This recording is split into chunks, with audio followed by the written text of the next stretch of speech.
For a more immersive experience, I recommend you wear headphones for this podcast.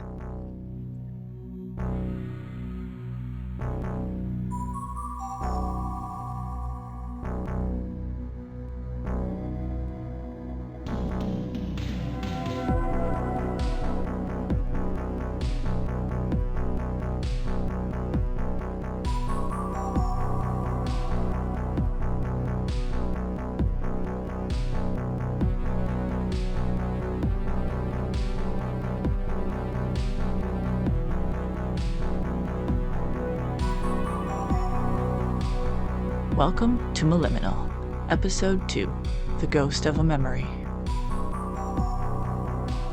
You're probably wondering what happened to me after the last time we talked. The bad news is my poor little car suffered some serious cosmetic damage. The good news is I'm no longer having to live in her. Let me get you caught up in case you've been left behind or this is your first stop on the highway of this podcast. First things first, I'm Caro, and I'm an employee at a local mom-and-pop gas station out on Old Highway 5. I work the night shift, 11 p.m. to 7 a.m. all by myself, tucked away in a small convenience store deep in the woods. I took that job in a moment of desperation, 'cause I've been kicked out of my house for various reasons I won't get into right now, but I'm sure you can deduce that for yourself along the way. Anyway, Mr. Sam, the owner of the gas co, found out that I was living in my car in a spectacular fashion after almost being consumed, or, well, something. I never did figure that out by the woods, and shuffled me off to his house, where he and his wife took me in and let me sleep in their eldest daughter's room. That didn't end up lasting for long, but for now it was okay enough. Bella's room was fascinating to me. I remember lying on the bed and staring at the glow-in-the-dark stickers on the ceiling. The peeling posters taped and tacked all over the walls of various interests, everything from horses to boys to music. Dresser top was cluttered with knickknacks and books, jewelry, junk, makeup, collectible figures of colorful ponies. I didn't snoop. I tried really hard actually not to touch or move anything, but I couldn't help but sit and marvel at the, mess. I had never been allowed to have a mess. My childhood room had no posters or pictures on the walls of my interests. There was no clutter on the desk or dresser, and all my clothes were folded or hung up in perfect fashion. Frilly pink curtains and fluffy bedspread made to perfection without so much as a wrinkle every morning. It didn't look like anyone lived in my room. It looked like a dollhouse, and if I'm being honest with you, listener, it was. So you can imagine how cool it was to me that Bella's interests, pieces of her, were pasted all over this room. It was glorious, but it wasn't mine. I had no space that was mine. I barely had clothes, and an IKEA shark as my comfort, and that kind of sucked. And of course there were the nightmares, creeping darkness, crushing weights, trapped and alone, crackling static. But we'll get to that another time. Nightmares were nothing new. I tried not to dwell on it too much, though. I did my shifts, and then I tried to figure out what to do with myself in my free time. Fortunately, it seemed there was plenty. Something I realized pretty quickly about my particular gas co is that everyone there was over 45 and super weird. And then there was me. So what happens when a kid who doesn't even know how to live on their own rolls into a place run by the strangest, most eclectic group of adults you've ever seen? Well, naturally, I ended up with 9 parental figures of varying degrees.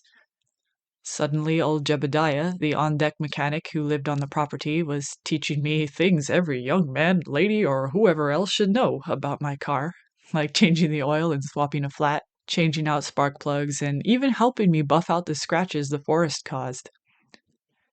He'd always stroll in the store just before 11:30 to wish me a good night and get a cup of hot water for his tea, whistling a little tune, "You Are My Sunshine."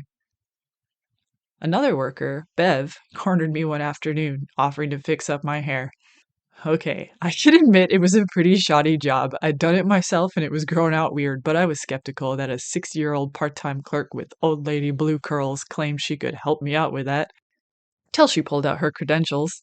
Apparently, sweet old Bev used to be a hairstylist to the stars. Well, almost. The B-listers, at least. But that meant that one of her clients had been 80s horror starlet and world's greatest final girl, Goldie Belmonte. If you don't know who Goldie is, listener, I don't know what to tell you. You're missing out on such gems as The Menacing 2, A Reckoning, and Blood Moon Massacre. As it turns out, Bev hadn't cut hair since 1992. But that's okay. I hear mullets are in these days. And then, of course, there were the stories. Sitting around in the break room after messing with my car all morning, listening to the elder gas station employees tell me horrifying tales of ghosts and spooky things while wagging their fingers at me to punctuate their point. As if I hadn't been dealing with my own ghosts and monsters all my life up till now. I didn't tell them that, though. Just listened with rapt attention, despite knowing, at least from their perspective, it was all made up to spook what they perceived as the unspookable kid who thought they knew everything. Apparently, Sam hadn't ratted me out about my previous car adventure, where he'd found me sobbing on the floor, completely scared out of my skull, having a meltdown. Thank you, Sam. Anyway, if any of you are listening to this now, God, I hope not, to be perceived, yikes. I guess now I'm the one telling you the stories. So, yeah, basically, my days were actually really nice. But during the nights, the strangeness was just beginning. So, during those break room regalings, I did at least figure out why no one wanted to work this shift. Of course, like I said, the adults thought it was all nonsense and made up. People are like that, see. Most don't believe in what they can't see or explain. It's just, haha, it's a ghost, as a joke to cope with what their brains can't comprehend. Denial or trying to rationalize the unrationable. But the thing is, the gas station and the surrounding area did have activity. I said earlier that I thought maybe part of it was me, and I still think that. But it was undeniable that the area itself had an energy. And denier, non-believer, jokester or not, people still feel that kind of thing. We sense even what we don't believe. See it? Notice it? Less likely. But our bodies know. The hair standing up on the back of your neck. That weird jolt of energy that makes your whole being feel like it's clipped out for a second. Walking into a room and forgetting why you were there. Left standing, uncomfortable feelings creeping up your spine like cold fingers. Rationalize it away, but the truth is there's usually something. And this gas station, well, it was full of somethings. So the others, they refused to work the overnights. And anyone knew that Sam hired, he wasn't able to keep on for long. And maybe, I wonder if just maybe, it's also why the locals don't really come through here at night. 'Cause they know. Repelled by uneasiness. Which was fine by me. Last thing I needed was the locals snooping around to see what I was up to now. Why would they care about a random teenager, you ask? Trust me, listener. If you've never lived in a small town, it's hard to explain to you how everyone cares about everyone else's business, especially the messy stuff. And my business was messy. Now, that's not to say that people never came through. Of course they did, and I'd buzz them in through the locked door. It could be late-night travelers, party-goers, kids on their way back from a concert. Funny enough, sometimes it was even people who heard this place was haunted. The station has stories around it, you know. It's not America's most haunted gas station or anything, but I think all areas have their local haunted locations that everyone just kind of knows about. So they'd come in and ask me if I knew. Hey, you know this place is haunted? They'd ask. I'd laugh. Of course I know. Who do you think is haunting it? I'd ask them back with a grin and a wink. This often made them pause and look at me a little longer than usual. Most of the employees here wore the usual polo and jeans uniform, but Sam had issued me the retro-style coverall like Jeb wore because I begged and pleaded. Give me a break, it just looked cooler, okay? So I might have looked a little bit like it was still 1973 in here, haircut and all. They'd shake it off and laugh, and sometimes they'd sit and drink coffee at the little counter that faced the windows, watching out through the parking lot, hoping to see something. Occasionally, I'd catch that they were actually staring at me in the window's reflection, still unsure why I'd made them uneasy. Why, when they looked at me, they'd have a strange sense of déjà vu. I never told them that it's probably because they walked by a picture of a younger version of me on a magazine cover at some point in their life. So my face was burned into the back of their brain somewhere. My familiarity was benign, but I thought spooking out the amateur ghost hunters was pretty fun if I'm being honest with you. I did always find it weird, though, that they never reacted to the shadows moving on the edges of the parking lot, or the greenish glow of the Volvo's headlights flashing briefly through the glass before disappearing into the dark. Anyway, I was naive in thinking I was used to the supernatural somethings. The old timers were right in the beginning. I did kind of think I knew everything, or at least more than they did. After all, I was used to this. I'd been dealing with supernatural stuff all my life. Or so I thought. The somethings that I knew were like sleep paralysis demons, inhuman shapes, wailing and clawing and reaching. Sometimes when I was younger, I'd end up with scratches or bruises. Things screamed my name, chased me down in the dark, hunted me like a waking nightmare. But no one really believes you when you tell them that you got attacked by things that don't exist. Well, almost no one, I say, thinking affectionately of you who will never hear this. And so I coped. I smiled. I think a lot of people go through that in their own kind of way. Things calmed down a bit the older that I got. Then I got here. But the gas station hauntings were different than the things I'd known. Stranger. Less monstrous, but somehow that made them more unsettling to me. I knew how to deal with the things from my childhood. They were usually triggered by something happening in my life. High emotions or something like that. And I know that doesn't sound great, like, why would I rather be chased down by a monster? Well, I wouldn't. But at least with the monsters, I knew what to expect. Things just happened at the station. There was no warning, no rhyme or reason that I could see, no way to predict when I might have an unusual or nerve-wracking night. The first few times the chill erupted goosebumps all over my body. I'd spun around from stocking shelves to see someone standing there in the aisles, staring at nothing. I'd glance at the door, locked, closed just as I left it. The first few times I tried calling out, "Hi, can I help you?" Customer service voice. And sometimes they'd turn, slowly, blank expression on unreadable faces, forgettable ones. I don't know how to explain that to you, but there was something about them that I could not put a finger on. And now I can't even tell you what they looked like. It was as though I'd suddenly gone face blind. I could see faded, bleached out colors. I could see the faint flickering, the graininess and static rippling the air like decades-old VHS security tapes stacked on the counter. I remember the weird detail of their hair always looked like they'd rubbed it with a balloon, floating slightly out from their skull, just stuck out like childhood games. And I remember wondering if I touched one, would I get a shock? But their faces? Complete blank. Did they even have any? I don't know. It's not like I can't remember these things. I can describe every ghost hunter who's ever come through here in police sketch level detail, right down to the freckles on their faces and the color of their eyes. But not the static people. There were other times I called out to them and they didn't turn. They just stood, unfazed by my presence, running flickering fingers over pamphlets that told you all about the wonders of Western Washington, as if they didn't hear me. Those ones I found as time went on were predictable, and they played on repeat. A ghost of a memory. That was a comfort at least, and it told me that I was starting to learn the rules of the unknown, bit by bit. It was funny though, when I touched the pamphlets later, they always had that fuzzy non-feeling that you get when you hold your fingers close to the screens of the vintage TVs that Sam had the security cameras hooked up to. I shivered a lot at night, even though it was summer and the humidity was so thick you could cut through it.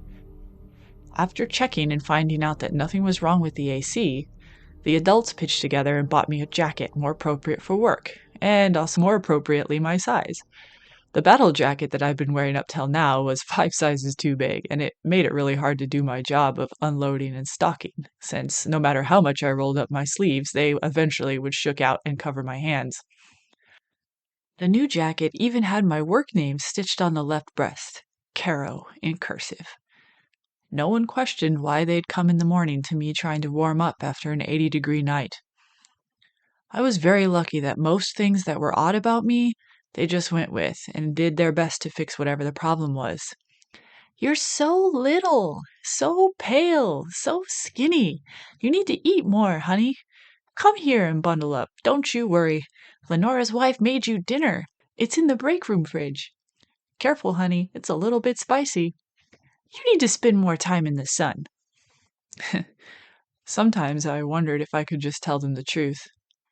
Maybe even just Sam, but the truth about the supernatural had never really done me any favors in the past, so I resorted to what I always did, and smiled, and thanked them, and continued to face the unknown of the night shift in silence. Hey, at least nothing was attacking me so far.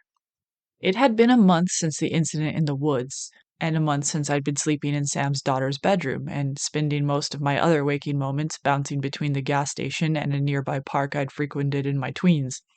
A month of specters and real weirdos, and yet I didn't regret anything. It felt like I had found a place that I could belong for a little while. If I could stay safe in the nighttime hours, maybe I could figure out my life in the daytime ones. So far, it at least felt like a right direction. I clocked in one evening, relieving Edgar, who left complaining that some teens had been racing down the highway and doing donuts in the parking lot earlier, and they'd knocked over the trash cans by the pumps. Park's sunny in the back, he said, referring to the Datsun that the others had affectionately dubbed for me, in case they come back, and keep the doors locked.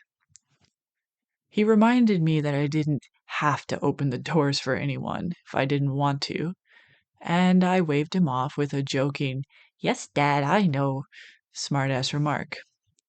Of course, it was dark already, and there wasn't much to do until my real work started around 2 a.m. You see, you gotta wait for a bit before turning over a day.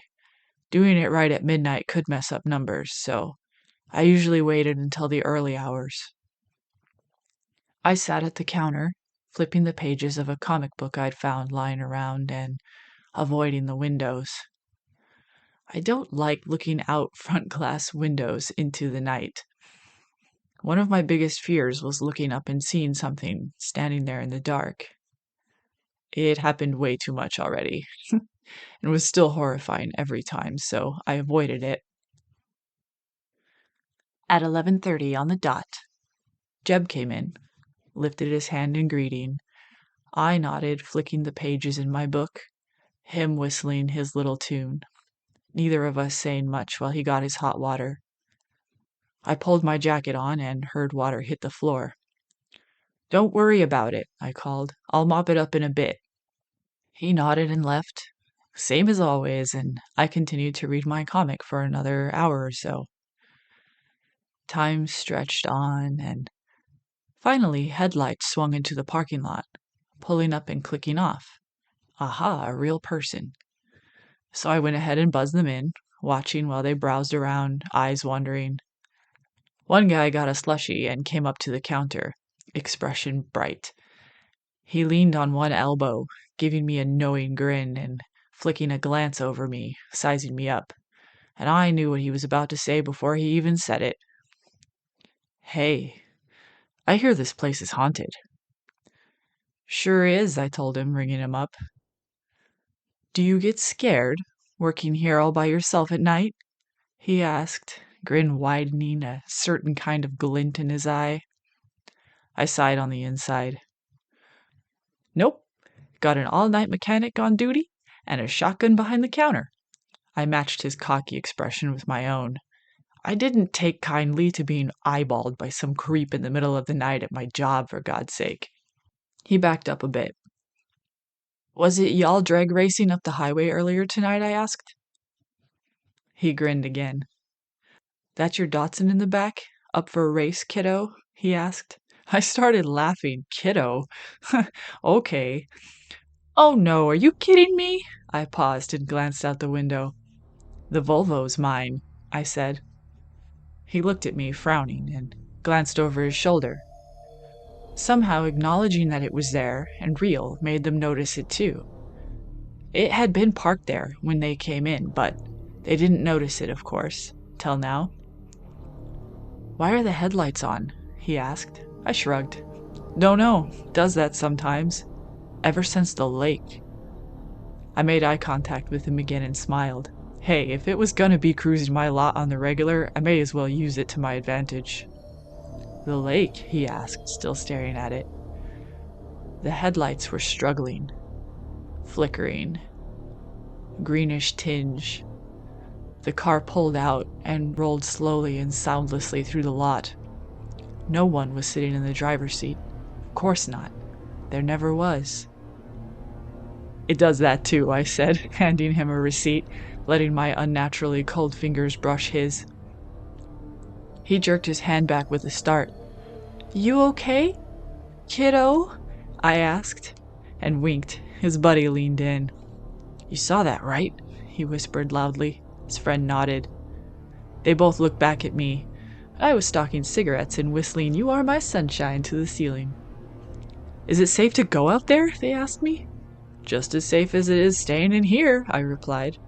That seemed to spook them enough. They left in a hurry and tore out of the lot like a bat out of hell. I laughed a bit to myself.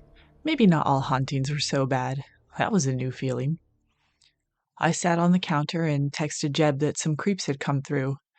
Even though I hadn't told anyone about the supernatural stuff, people knew the night shift could be sketchy in other ways that involved living, breathing human beings. And he liked me to let him know so he could come round if needed, since he lived on the edge of the property. He usually answered with that silly cool guy emoji with the little sunglasses. No reply tonight, but it was late, like 3:30 in the morning by this time, so he was probably asleep. He didn't meet me that morning when I got off work either. And no one answered the door when Sam went to check on him when he didn't show for his shift. And somehow, listener, you ever have that moment where you already know how things are going to be? The tears started falling before I even saw the coroner's van. Because, you see, I had suddenly remembered that when Jeb came in for his nightly hot water, I never actually buzzed him in through the locked door. Sam closed the station at night for a week. I was pretty unconsolable. I was acquainted with grief, but in a different kind of way than this. Jeb treated me like the grandkid he'd never had, and I'd be forever grateful to him for the things he taught me in the short time I knew him. He ignited a fire for cars and mechanics, something I'd never been allowed to think about, much less explore. And he proved to me that there were boomers who will look at you, listen to what you have to say, and accept it like it's no big deal. There weren't many of us at the funeral. Jeb didn't have any family left, and mostly we were what he had, but I'd come to find out it was like that for most of us at the gas co. I said it before, haunted places collect haunted people. So, listener, maybe it's strange of me to find comfort in this, but on most nights, he still comes in for his cup of hot water. A regular fixture, walking his regular path like he'd done for the last 30 years. Moving slowly, flickering like the Volvo, leaving behind a puddle of water on the floor and the feeling of crackling electricity hanging thick in the air. The ghost of a memory. The most comforting part is that this time I can remember his face, and I wonder if that's because this time the memory I'm seeing on repeat is mine.